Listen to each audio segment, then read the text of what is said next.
You do not want to be told what to do. Government should have to follow the rules. People should be able to keep their earnings. If you like the above statements, you are on the right website. My objective, with the diligence of dancing in the rain or this little light of mine, we the people can save this once great nation.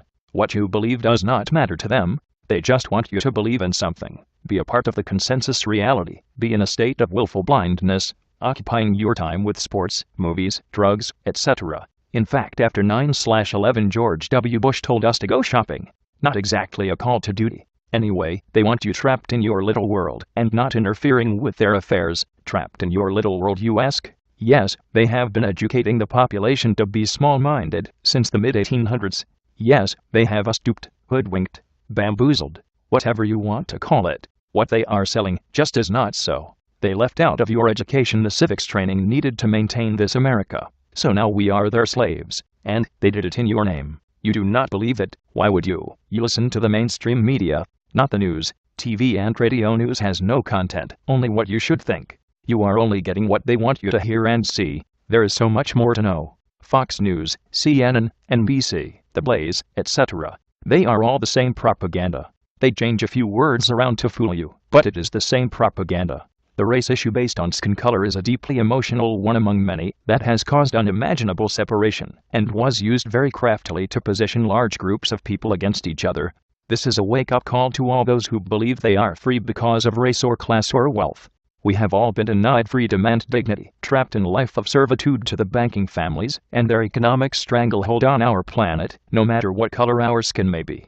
And another obvious fix you are trapped in is they have us divided with their constant left/right propaganda. The left/right propaganda has become some folks' religion, replacing God, the based religions of the world which they have deemed as phony. The final outcome so far is we have been duped. We know what the problems are, but most are arguing to change the consensus reality that enslaves us rather than trying to free ourselves from the enslavement. The enslavement is by the corruption of money, which buys us energy, food, shelter, etc. Politics and education. Okay, we have been duped. What can we do? First off, to save this country, we the people must realize that we have been programmed to be something other than good Americans. Our education in the civics to maintain this country has been dismal at best. The following is the very basic civics you should know. The philosophy of our U.S. government. We hold these truths to be self-evident, that all men are created equal, that they are endowed by their Creator with certain unalienable rights, that among these are life, liberty, and the pursuit of happiness. The purpose of U.S. government, to secure these rights. The only way that the Constitution, the rule of law, has teeth, is if we the people give it teeth. Thomas Jefferson said, ignorance and freedom cannot coexist. How can you defend freedom if you do not know what it is? And how can you defend the Constitution if you do not know what it is?